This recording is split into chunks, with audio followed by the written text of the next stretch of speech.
He told everyone she was dead, but I discovered a truth more horrifying than any nightmare could create.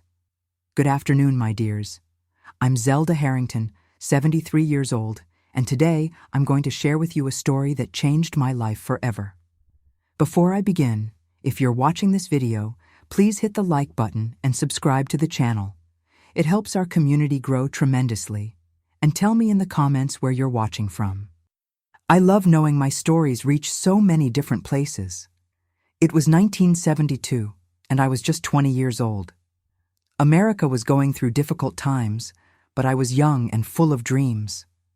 I worked as a nurse at Pinewood Memorial Hospital in a small town in Vermont. I wore that starched white uniform with the little cap that all nurses wore back then. My father had passed away recently, leaving only some debts and our modest house. My mother took in sewing work to supplement the little I earned at the hospital. It was on a rainy Tuesday that Thaddius Mitchell walked into my life for the first time. He came to the hospital to visit a friend who had suffered a workplace accident. Tall, with graying hair at the temples, despite being only 30 years old, Thaddius had a natural elegance that stood out among the simple men of our town. Everyone knew his story, the devoted widower who had lost his wife, Maragold, in a tragic car accident 5 years earlier. That day, he asked me for directions to his friend's room, and when he looked at me, I noticed something in his eyes. It wasn't just interest or admiration. It was as if he had found something he'd been searching for a long time. "You have kind eyes," he told me. "Rare these days." In the weeks that followed, Thaddius appeared at the hospital even after his friend was discharged. He brought flowers, not for the patients, but for the reception desk, to brighten the environment, he said. But I knew it was a pretext to see me. A month later, he invited me for coffee after my shift. "You know, Zelda, since Maragold left us, I never thought I could feel again what I'm feeling," he confessed, as we sat in the only elegant cafe in town. "I'm afraid of these feelings, but I can't avoid them." Thaddius owned a lumber mill that supplied major construction companies in Boston. He was respected in town, lived in a large house in the most affluent neighborhood, and drove a dark green Dodge Dart that made everyone turn their heads when it passed. For a simple girl like me, it seemed like a fairy tale. Our relationship progressed quickly. My mother warned me, "Be careful with widowers, Zelda. Some never really let their first wife go." But I was in love and wouldn't listen to advice. Thaddius treated me like a princess. He took me to restaurants I could never afford to visit. He gave me French perfumes and talked about plans for the future. There was, however, one ritual that never changed. Every Saturday, precisely at 10 a.m., Thaddius would go to the cemetery to bring red roses to Maragold's grave. "It's just respect," he explained. "I promised her I would never forget her." At first, I found it romantic. A man capable of honoring promises even after death. We married 6 months after meeting, in a simple ceremony at the local church. I moved into Thaddius's large house with its heavy antique furniture, dark paintings, and an atmosphere that never seemed truly illuminated, even on the sunniest days. That's when I noticed the room. On the second floor, the last door in the hallway, there was a room that was always locked. When I asked about it, Thaddius answered with practiced casualness, "It's just family mementos, old documents, nothing important, but I prefer to keep it locked so dust doesn't damage anything." I accepted the explanation. Who was I to question? I was living a life I never imagined possible. In the first few months, Thaddius was the perfect husband, attentive, present, passionate. But his Saturday ritual never changed.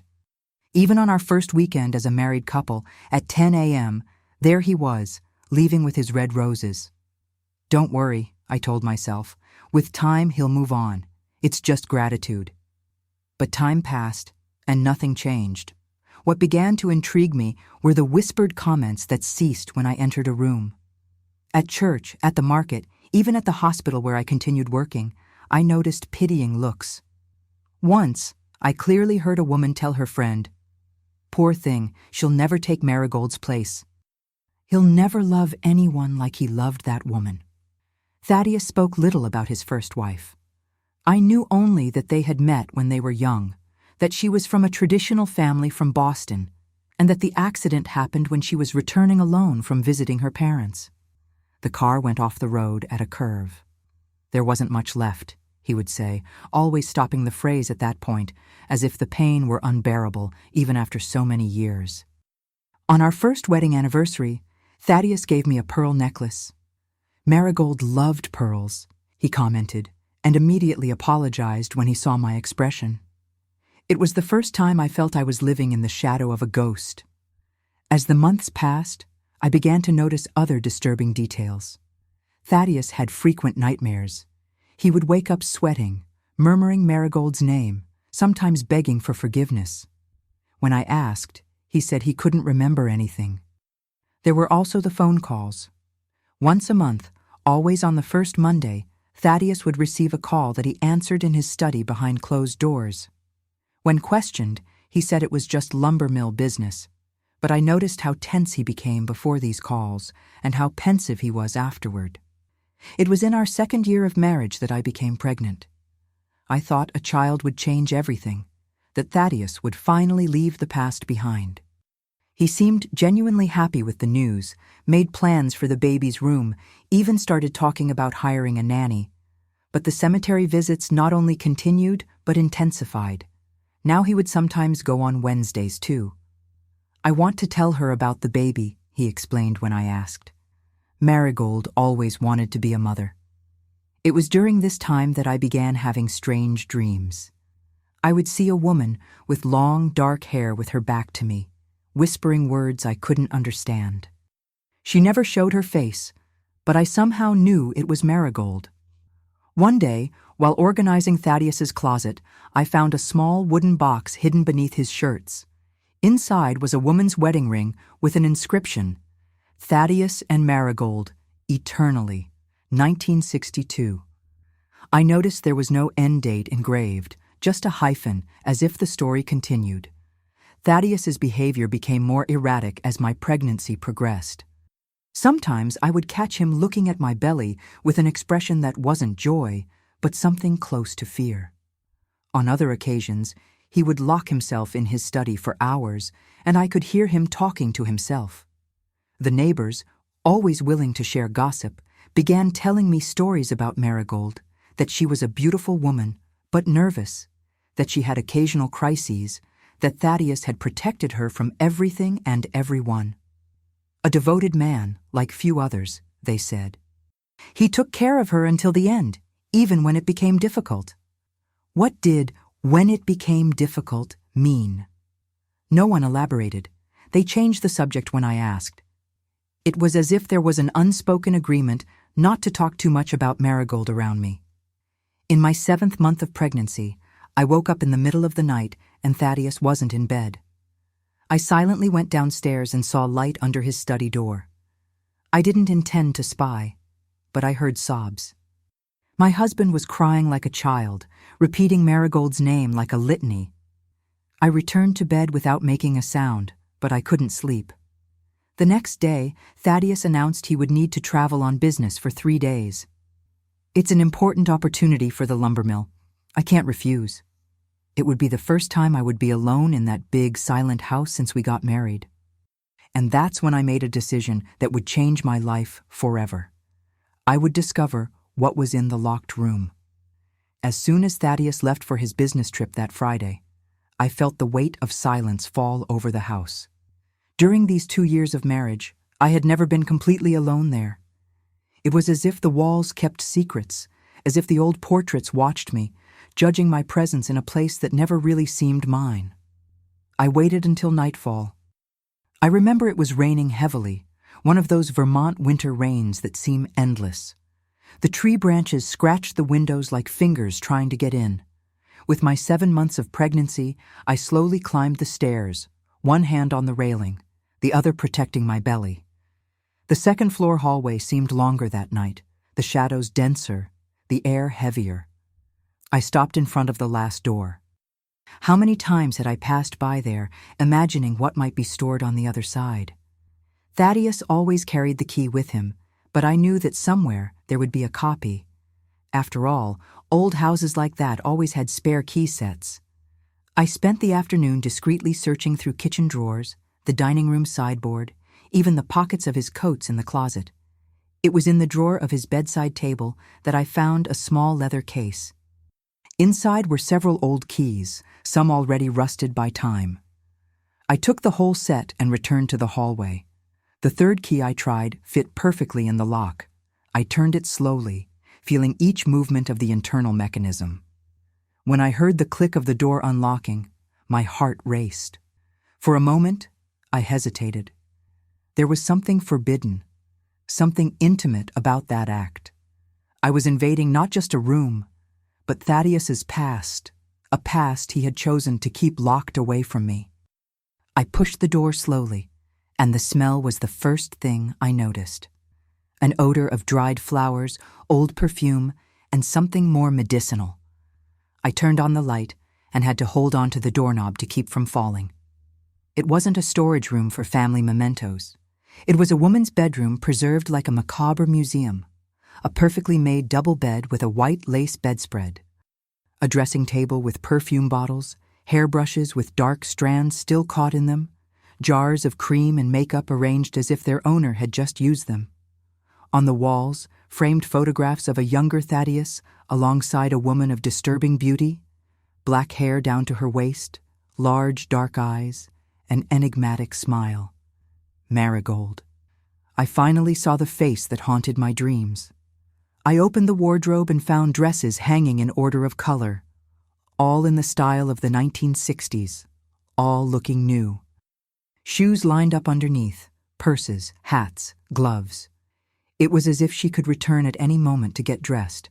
On the bedside table, a book with a bookmark still on page 47, Wuthering Heights by Emily Bronte.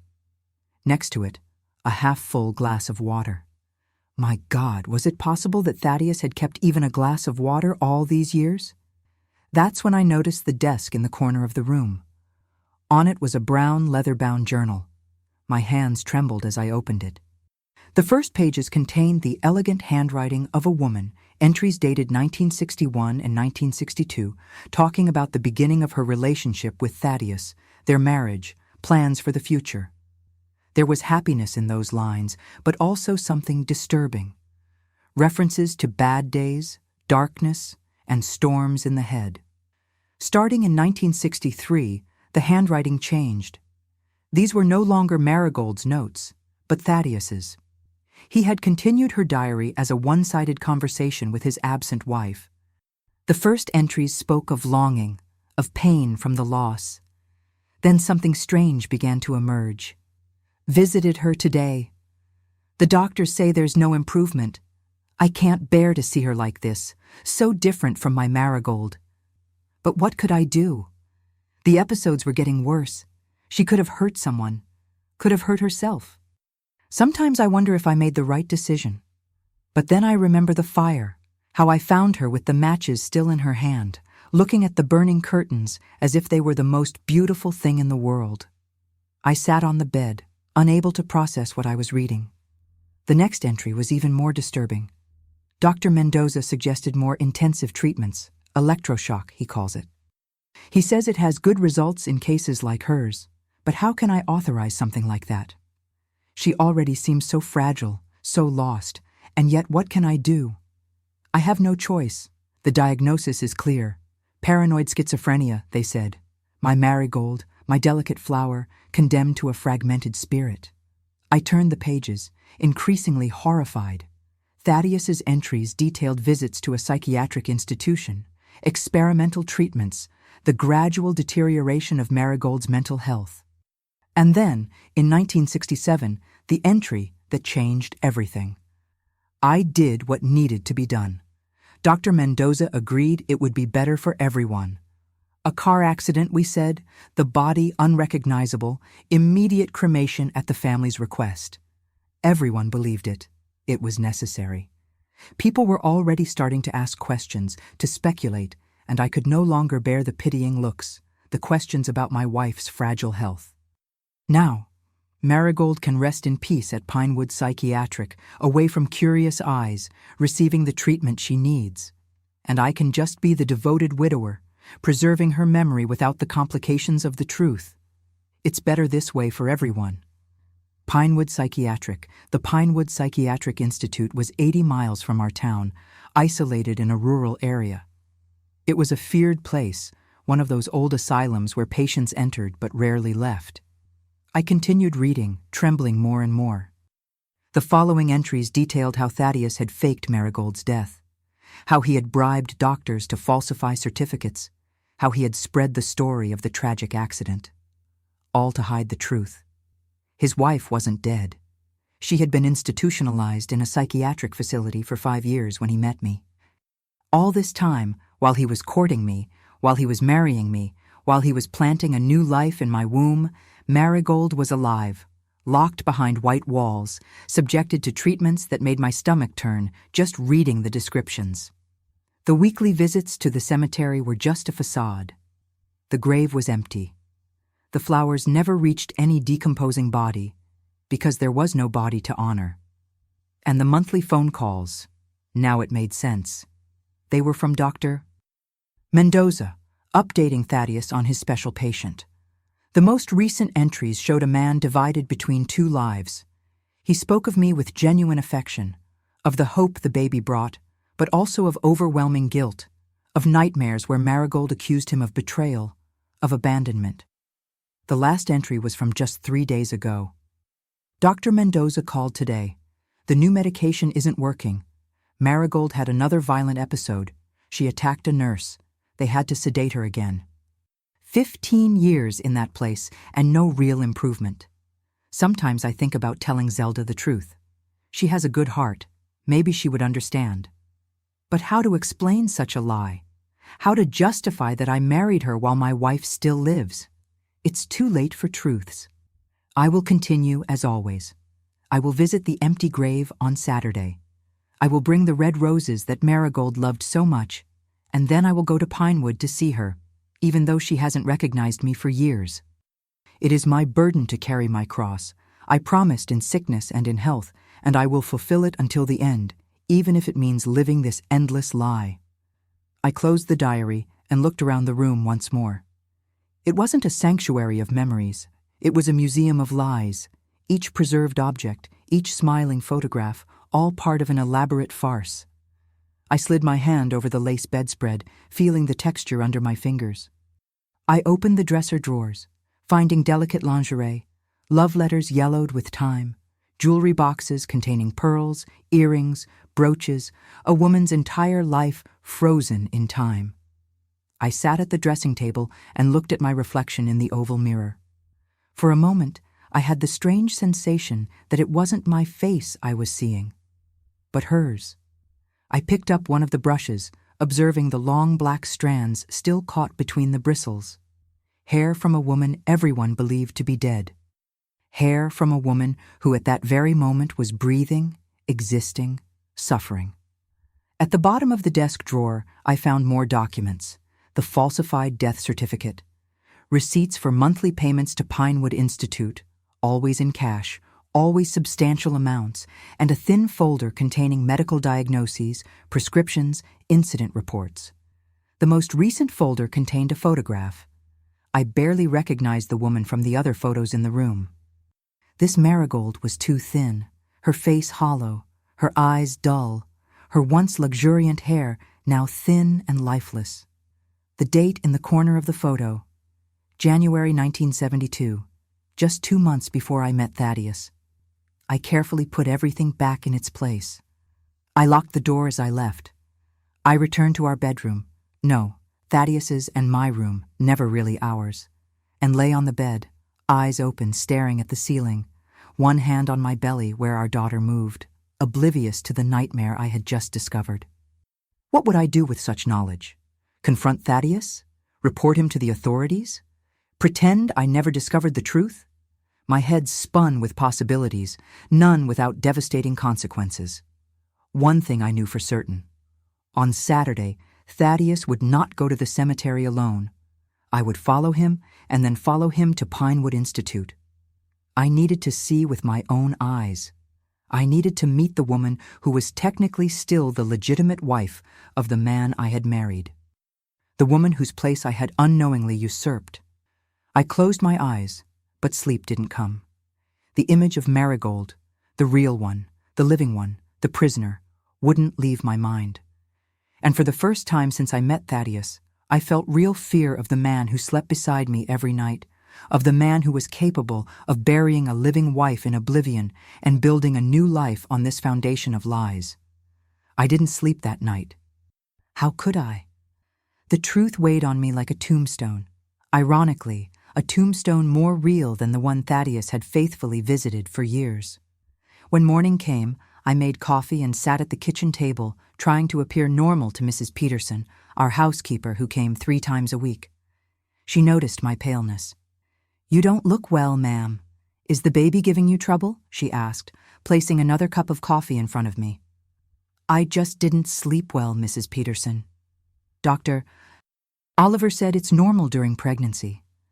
How could I explain that I had discovered my marriage was a sham? That my husband kept his supposedly dead first wife locked in an asylum while making me believe he was a devoted widower? There were no words for such a revelation. Thaddius called that morning as promised. His voice sounded normal, affectionate, even asking about my well-being, about the baby, saying he would return Sunday night. I heard myself responding naturally, as if nothing had changed. "We're fine, dear. Rest and have a good trip back." Who was this calm woman speaking with the voice that came from my throat? Saturday dawned clear, one of those winter days when the sun shines but doesn't warm. Thaddius always said sunny Saturdays were gifts from Maragold, an irony that I now understood in all its perversity. I dressed carefully. A discreet brown dress, a beige coat, a scarf to cover my hair, clothes to not draw attention. Mrs. Peterson wouldn't come that day, which made my plans easier. I took some money I kept for emergencies and my documents. I thought about taking Thaddius's diary as proof, but decided not to touch anything that might alert him. At 9:30 I left the house and walked to the nearest taxi stand. I gave an address 3 blocks from the cemetery. I didn't want the driver to know exactly where I was going. I arrived at the cemetery at 9:50. Thaddius was as punctual as a Swiss watch. He would be there at 10 sharp. I hid behind a marble mausoleum that offered a good view of Maragold's grave. I didn't have to wait long. Soon the dark green Dodge Dart parked at the main gate. Thaddius got out carrying the usual bouquet of red roses. He wore his gray suit, reserved for formal occasions and cemetery visits. I watched him walk among the tombstones, stop before Maragold's false grave, place the flowers, make the sign of the cross. He stayed there for almost 10 minutes, his lips moving in silent prayers. Prayers for a woman who wasn't there, who had never been there. A perfect performance for a non-existent audience, except today, there was a spectator. When he walked away, I waited until the car disappeared around the bend. I ran to the street and was lucky to find a passing taxi. "Follow that green Dodge, please," I asked the driver, who looked at me curiously. "It's my husband.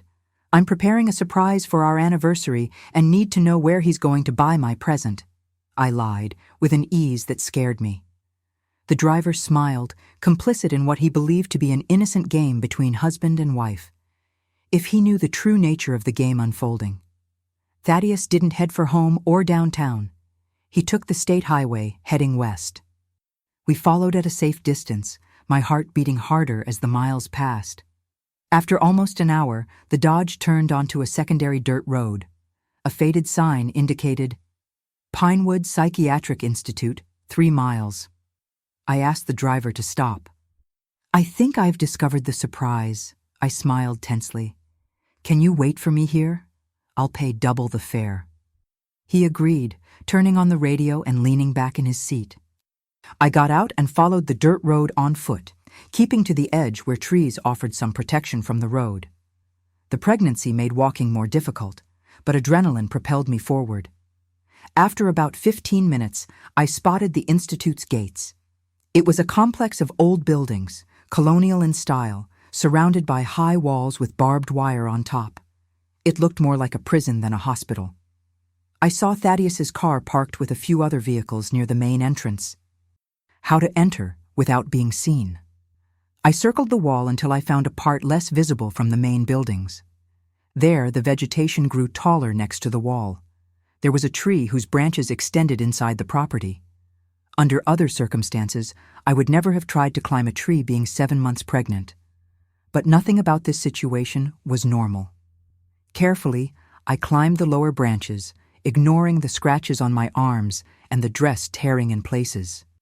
Upon reaching a branch that projected over the wall, I stopped to catch my breath.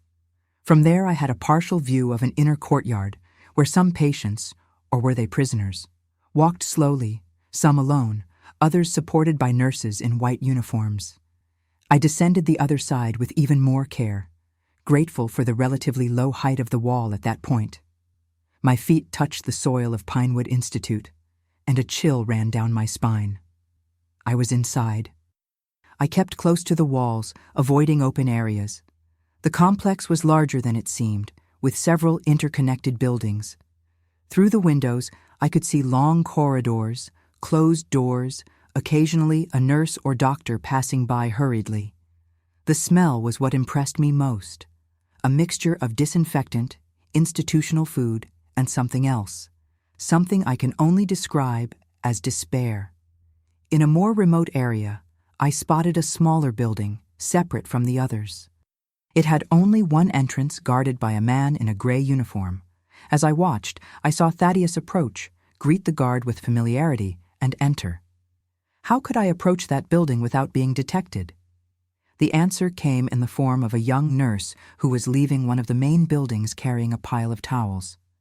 Without thinking twice, I approached her from behind a bush. "I need your help," I whispered, making her start. Before she could scream, I continued quickly. "I'm pregnant, as you can see. My husband brought my sister here 15 years ago. They told me she died, but I discovered the truth. Please, I just want to see her."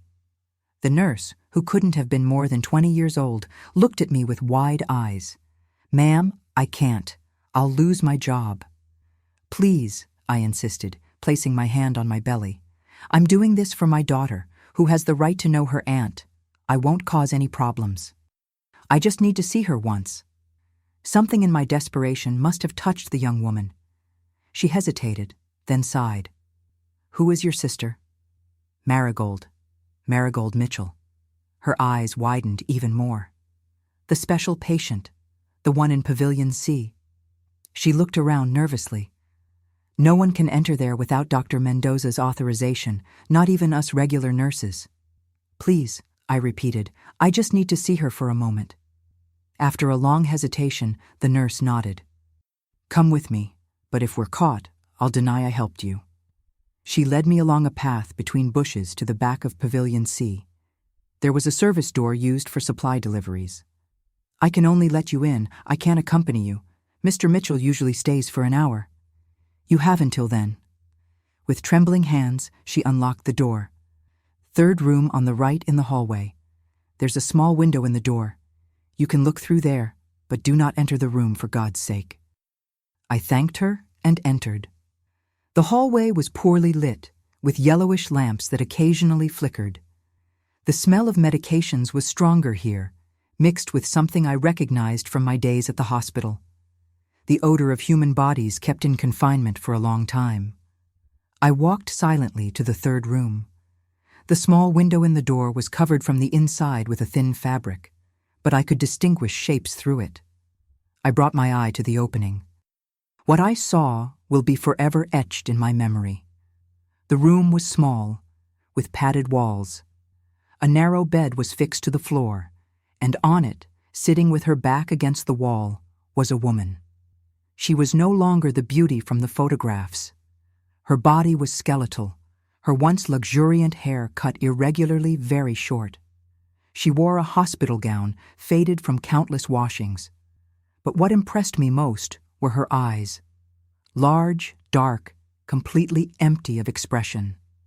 She stared fixedly ahead, without blinking, without reacting to Thaddius's presence, who was sitting in a chair by the bed. He held her hand, speaking softly. I couldn't hear the words, but his face showed a mixture of pain, guilt, and love. Yes, even after all these years, even after all the suffering he had caused, there was love in that look. Suddenly, Maragold turned her head. For a terrible moment, I thought she had seen me, but no. She had just changed position, still showing no recognition of Thaddius's presence. He continued talking, now caressing her hair. At one point, he took something small from his pocket. It seemed to be a lipstick. Carefully, he applied it to her dry lips. The gesture broke me inside. It was so intimate, so loaded with shared history. There was a man who kept his wife prisoner, who had declared her dead to the world, who had built a new life on lies, and yet still loved her in his own distorted way. As I watched, Maragold had a sudden change. Her body stiffened, her eyes widened, and she began to tremble. Thaddius quickly pressed a button on the wall. Seconds later, 2 burly orderlies rushed in. One held Maragold, while the other administered an injection into her arm. I backed away, fearing discovery. Through the small window, I saw Maragold gradually relax, her eyes closing as the medication took effect. Thaddius remained for a few more minutes, then kissed her forehead and left, while the orderlies adjusted her on the bed. I hid in a supply closet when I heard footsteps in the hallway. Thaddius passed by, accompanied by a man in a white coat, presumably Dr. Mendoza. Their voices came in fragments. No significant improvement, more aggressive treatments, how much longer? Quality of life, your responsibility, difficult decisions. When the footsteps receded, I left the closet and quickly returned to the back door. The young nurse was anxiously waiting. "Did you see her?" she asked in whispers. I nodded, unable to speak. My throat was constricted with emotion. It's sad, isn't it? 15 years here and only getting worse. Mr. Mitchell is the only visitor she has. He comes faithfully every week, since I arrived 2 years ago. They say he's never missed a visit in all these years. What exactly does she have? I managed to ask. Severe schizophrenia from what I've heard, resistant to treatments. At the beginning, she still talked, had moments of lucidity. Now, she shook her head sadly. The electroshocks and new medications left her like this. A ghost. A ghost. That was exactly it. Maragold was a ghost, not because she was dead, as Thaddius had made the world believe, but because what remained of her was just a shadow of the woman she had been. I thanked the nurse and made my way back. I climbed the wall again, with even more difficulty this time, my body heavy with the baby and with the revelations of that day. The taxi driver was still waiting, listening to a football game on the radio. "Found what you were looking for, ma'am?" he asked casually as I got into the car. What a question to ask. I had found much more than I was looking for. I had found the truth, and it was more painful than any lie I could have imagined. "Yes," I replied simply. "Take me back to town, please."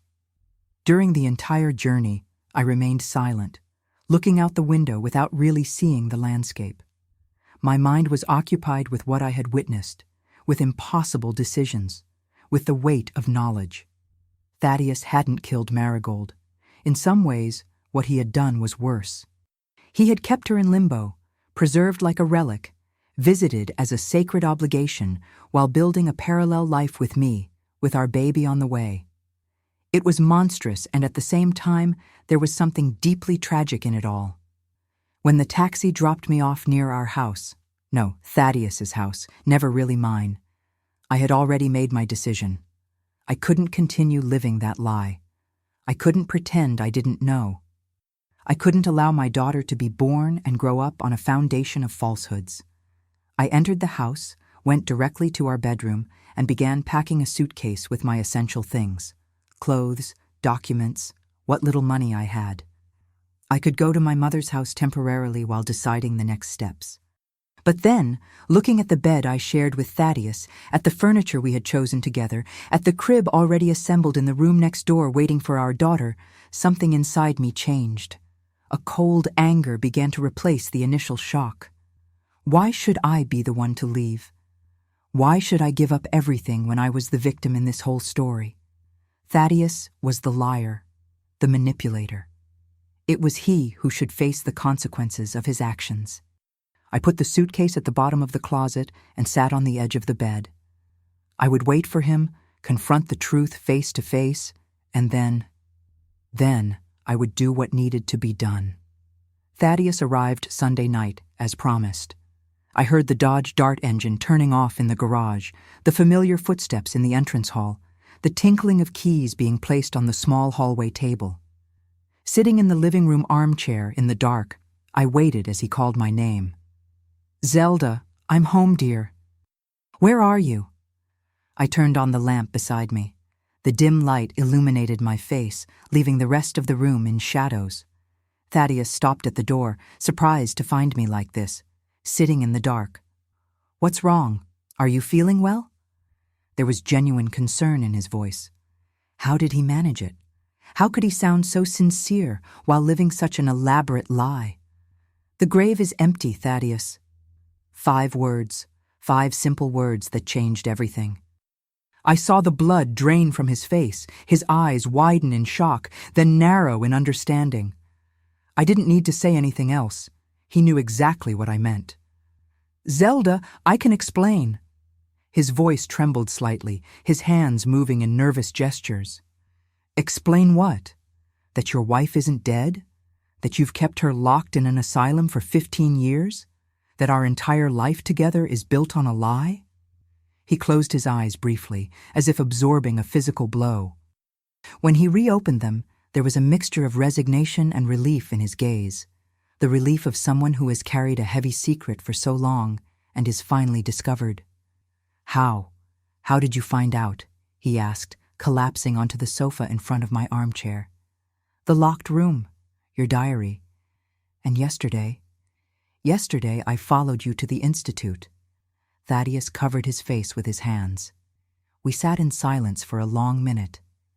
When he finally spoke, his voice sounded tired, defeated. "You don't understand, Zelda. No one understands. Maragold was everything to me. We met so young. We had so many dreams, but then it started. First, it was small things. She would forget where she left objects. She had abrupt mood changes.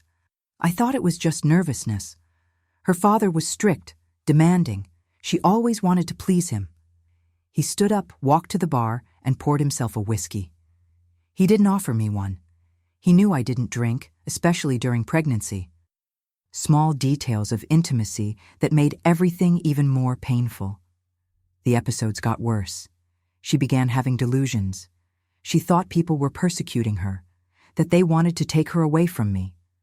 There were days when she didn't recognize me, called me by other names. We consulted doctors in Boston, then in New York. They all said the same thing, schizophrenia. There was no cure, only management of symptoms.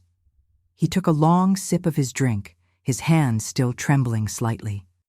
We tried all available treatments, experimental medications, therapies, even treatments abroad. Nothing worked for long, and then came the fire. I already knew this part from the diary, but I let him continue. I needed to hear it from him in his own words. It was our wedding anniversary, 7 years. I prepared a special dinner, bought a gift. She seemed well that week. The new medicines were working. But when I got home, his voice faltered. She had set our bedroom on fire. She was sitting on the bed, watching the flames consume the curtains, the carpet. She was smiling like a child watching fireworks. If I had arrived 10 minutes later, he drank the rest of the whiskey in one gulp. That's when I realized I couldn't take care of her at home anymore. It was dangerous for her, for me, for the neighbors. Dr. Mendoza recommended admission to Pinewood. Is the best institute in the state. I thought it would be temporary, weeks, maybe months. Thaddius sat down again, now leaning forward, elbows on his knees, the empty glass hanging between his fingers. But the months turned into years. She wasn't getting better. The new treatments left her doped, absent. When we reduced the doses, the violent episodes returned. People in town started asking, whispering, "Where is Maragold? Why do we never see her? What is Thaddius hiding?" He raised his eyes to me, silently begging for understanding. It was Dr. Mendoza who suggested it. He said it would be easier for everyone if Maragold simply disappeared. Officially, I mean. An accident, a tragic death. He had contacts, could arrange the necessary documents. I would become the respectable widower, no longer the husband of the crazy woman. And Maragold could receive treatment in peace, without social pressure, without looks of pity or fear. "So you killed her," I said, my voice strangely calm. "Not physically, but socially. You erased her from the world." "I protected her." His voice rose for the first time. "You don't know what it was like, Zelda. The looks, the whispers when we passed, how people moved away from her at social gatherings, fearing an episode. How our house became a prison because she could no longer go out without supervision." "And now her prison is real," I retorted. 15 years locked in that horrible place, Thaddius. 15 years. "And you? You moved on, met me, married me, got me pregnant, all while she withered between four walls." "I never abandoned her," he said, his voice now almost a whisper. "Not a single Saturday, not a week without visiting her, talking to her, even though she hasn't recognized me for years." "And the grave? The cemetery visits?" "Appearances," he admitted, lowering his gaze. "So no one would suspect, to keep the story alive. And also a form of mourning, because the Maragold I knew and loved really did die, Zelda. What remains at the Institute is just a shadow." We fell silent again. Outside, the wind began to blow harder, announcing a storm. It seemed appropriate. "What do you intend to do now?" he finally asked.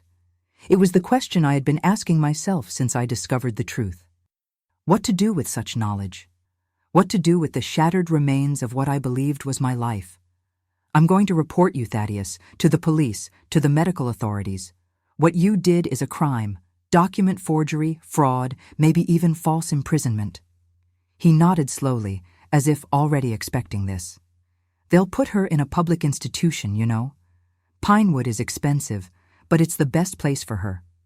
Government hospitals are overcrowded, with few doctors, outdated treatments."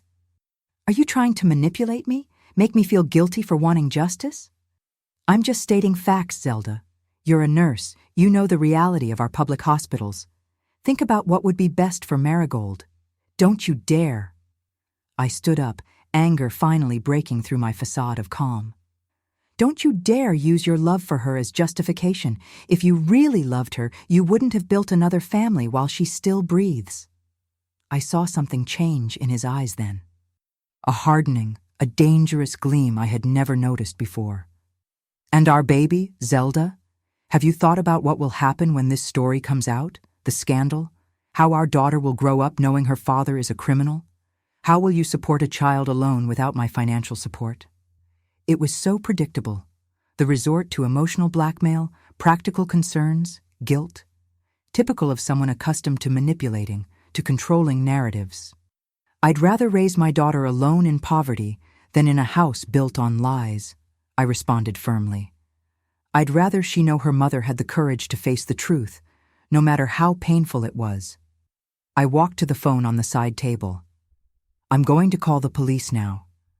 I didn't expect what happened next. Thaddius moved with surprising speed for a man his age. Before I could reach the phone, he grabbed my arm, pulling me away. "You can't do this, Zelda. I won't allow it." I tried to break free, but his grip was too firm. For the first time since I'd known him, I felt physical fear of him. "Let me go, Thaddius. You're hurting my arm." "Listen." His voice was different now, a tone I had never heard before. "We can resolve this just between us.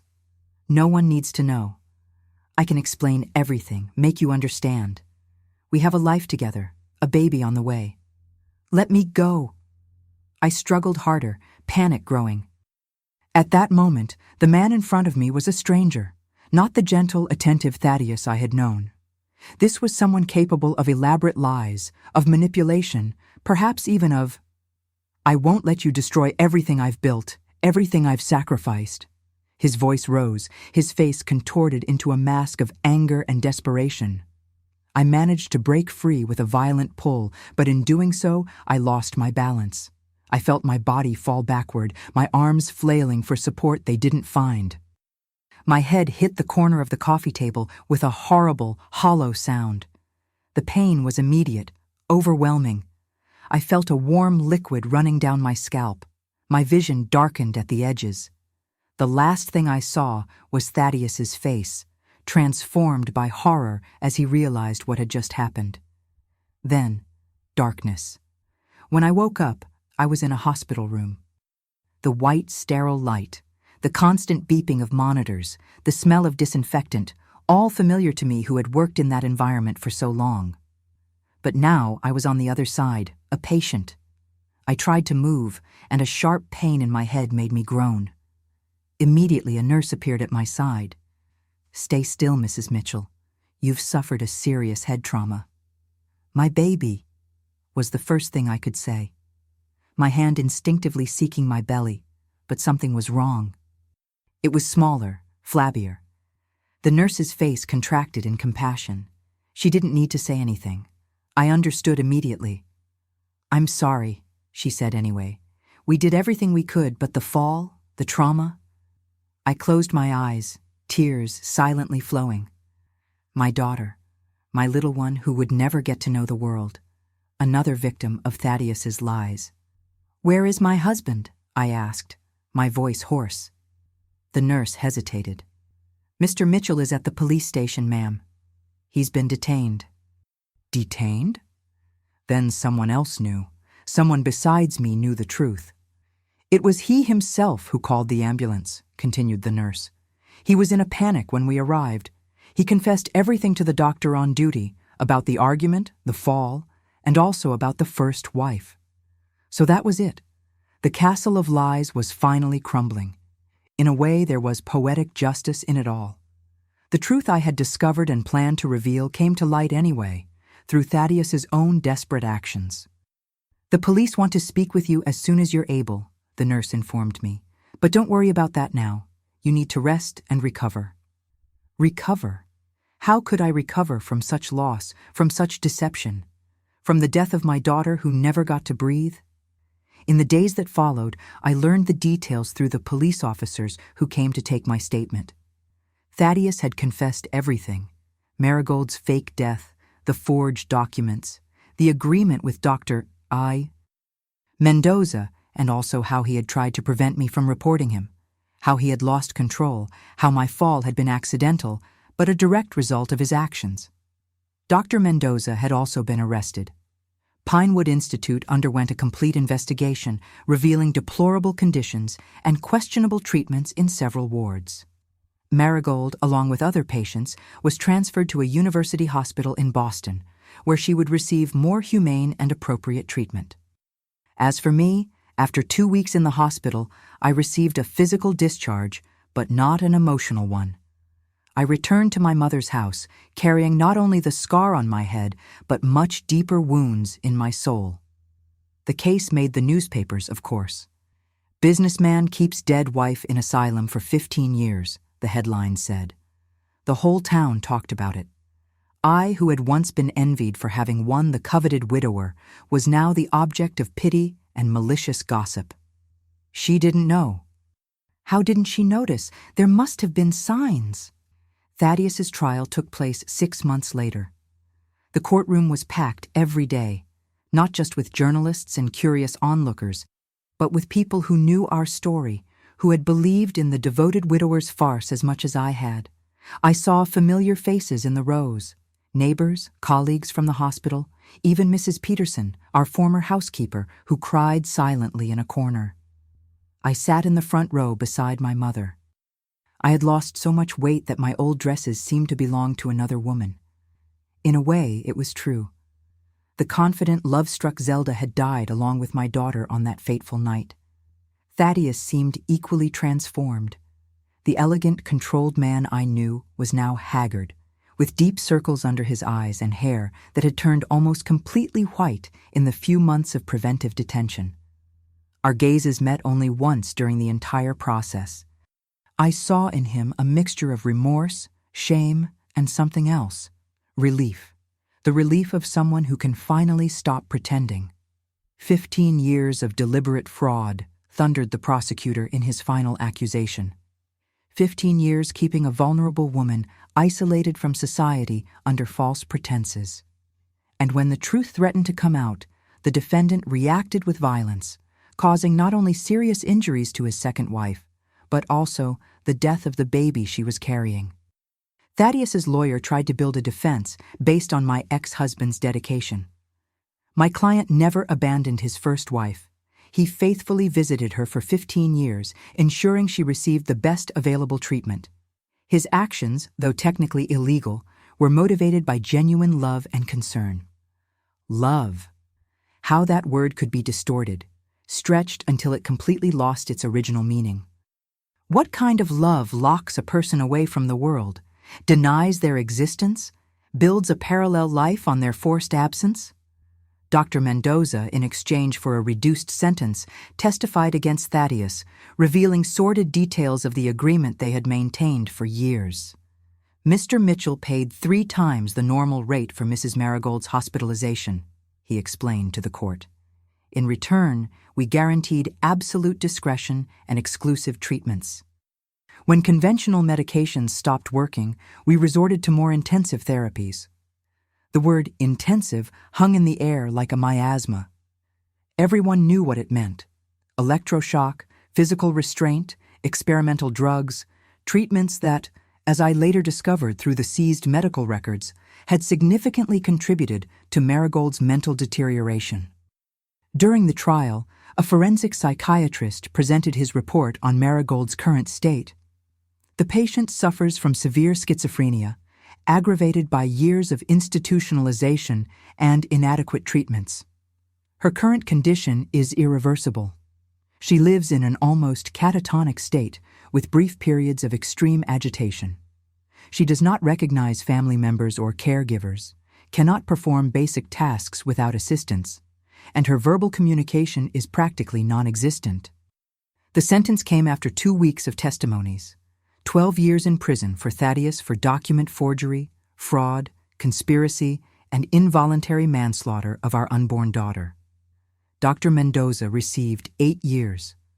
Pinewood Institute was permanently closed, its patients transferred to other institutions. When the judge announced the sentence, I didn't feel the satisfaction I had expected, just an immense emptiness and the certainty that real, true justice was impossible in that situation. What could 12 years in prison repair? Could they give back the 15 years Maragold had lost? Could they bring back my daughter? Could they heal the invisible scars we all carried? After the trial, I returned to my mother's house. I tried to resume my work at the hospital, but the looks, the whispers, the veiled questions made the environment unbearable. I requested a transfer to another hospital, in another city, but the notoriety of the case followed me. I was the second wife, the deceived nurse, the woman who lost everything.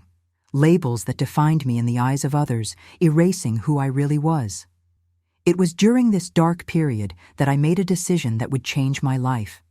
If I couldn't escape the story, I would use the story, use my experience, my pain, to try to prevent other Maragolds from being forgotten, other Thaddiuses from manipulating the system, other Zeldas from living in castles of lies.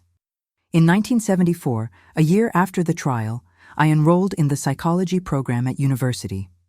At 22, I was older than most freshmen and carried experiences none of them could imagine. I studied during the day and worked as a nurse at night to pay tuition. I slept little, ate poorly, but for the first time since the tragedy, I felt I was moving in some direction, not just existing in a limbo of pain. During the course, I specialized in mental health, focusing on humanized treatments for patients with schizophrenia and other psychoses. My professors noticed my almost obsessive dedication to the subject. How could I explain to them that each article I read, each technique I learned, each case I studied, was filtered through a silent question. What if Maragold had received this treatment? What if she had had this opportunity? In 1978, graduated and with ongoing specialization, I secured an internship at Brighton Psychiatric Hospital in Boston, the same institution where Maragold had been transferred after Pinewood's closure. It wasn't a coincidence. I had specifically requested that placement. My first day there was surreal. I walked the same corridors that Maragold walked daily. I breathed the same air, heard the same sounds. The difference was that I could leave at the end of the day. She couldn't. Maragold was in the intensive care ward, reserved for patients in more serious condition. It wasn't my area of work, but I got permission to visit her occasionally as part of my academic research. On my first visit, I wasn't prepared for what I saw. The Maragold from the photographs in the locked room, beautiful, vivid, with bright eyes, had completely disappeared. In her place was a woman of indefinite age, thin and white hair, skeletal body, vacant gaze fixed on some point beyond the room's walls. Sitting in a wheelchair by the window, she didn't react when I approached, when I spoke her name, when I gently touched her hand. "She's like this most of the time," explained the nurse who accompanied me. "Rarely speaks, almost never responds to stimuli. Feeding through a nasal tube 3 times a day, bath with complete assistance. The doctors say it's the result of years of electroshocks and neuroleptics in excessive doses." I stared at that destroyed woman and felt something beyond compassion, beyond the guilt I carried for having inadvertently been part of her tragic story. I felt a deep responsibility.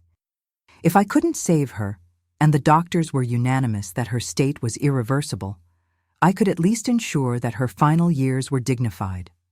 And more importantly, I could work to ensure that other people in similar situations had different fates. In 1980, while Thaddius was serving his 8th year in prison, I completed my doctorate with a thesis on humanizing mental health treatment, new approaches for patients with schizophrenia. The work, partially based on my experience with Maragold, gained national recognition and was published as a book the following year. With the visibility the book brought, I secured funding to create a center for innovative studies and practices in mental health within Brighton Hospital. It was an experimental space where we tested less invasive approaches, more focused on the individual and not just the disease, expressive therapies, more balanced pharmacological treatments, less institutional environments. Maragold didn't directly benefit from these innovations. Her condition was too compromised for any significant intervention, but she became, without knowing it, the inspiration for changes that helped hundreds of other patients. In a sense, her personal tragedy transformed into collective redemption. In 1982, I received news that Thaddius had obtained parole for good behavior. I didn't see him personally, but I learned through mutual acquaintances that he was unrecognizable, a prematurely aged man, a shadow of the respected businessman he had been. He moved to another state, started over as an employee in a small furniture company, living modestly and avoiding social contacts. We never met again. What could we say to each other after all? What words would be enough to bridge the abyss between us? I let him go, not out of forgiveness. I never could completely forgive him, but out of the necessity to move forward. Anger, I discovered, is too heavy a burden to carry for an entire lifetime. Maragold died in 1985 at the age of 45, a victim of pneumonia aggravated by her debilitated state. It was I who arranged her funeral, a real one this time, not the farce orchestrated by Thaddius years before. It was a simple service, with few present, some hospital professionals, my mother, 2 old friends of Maragold's that I managed to locate. Thaddius didn't attend, although I made sure he was informed. On the tombstone, different from that empty one I discovered years before, I had engraved, "Maragold Mitchell, 1940-1985. Her story will not be forgotten." Because this was my commitment, to ensure that her life and death had not been in vain. The center I founded grew, becoming a national reference in humanized treatments for severe mental disorders. In 1987, we expanded to our own building and renamed it the Maragold Mitchell Institute for Humanized Mental Health. It was my way of honoring her, of transforming her name, previously associated only with tragedy and scandal, into a symbol of hope and dignity. The American psychiatric reform, which gained strength in the 1990s, found in our institute a practical model of what it theoretically advocated: deinstitutionalization, community treatments, respect for patient autonomy. I actively participated in this movement, bringing Maragold's story, always with due ethical care, as an example of what should no longer happen in our country. I never married again, not from trauma or fear, but because my life took such an intense, focused turn that romantic relationships seemed secondary. I had brief relationships over the years, some significant, but none that made me deviate from the path I had chosen. I also never had other children. The loss of my daughter left a scar that time softened but never completely erased. Instead, I channeled my maternal instinct toward my patients, my students when I began teaching at the university, and later toward my nephews, children of my younger brother. Today, at 73, I look back and see a life built on the rubble of a tragedy. A life I didn't plan but found amid the pain. A life dedicated to ensuring that other Marigolds have voices, that other Thaddiuses find help before desperation leads them to terrible choices, that other Zeldas don't live in castles of lies. The grave that Thaddius faithfully visited every Saturday was empty, but in it, ironically, I buried my pain, my resentment, my old identity, and from it, like an unlikely phoenix, I rose transformed. When young mental health professionals ask me how I managed it, how I transformed such personal tragedy into positive work, I answer with the simple truth I learned. Sometimes we need to dig empty graves to find true life. Sometimes we need to descend to the depths of pain to find purpose.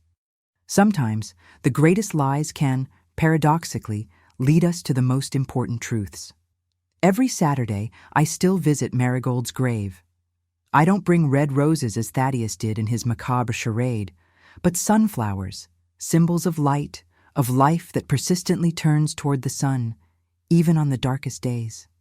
And as I place the flowers on the real tombstone, I silently thank the woman I never truly knew, but who, through her forced absence, her undeserved suffering, showed me my path.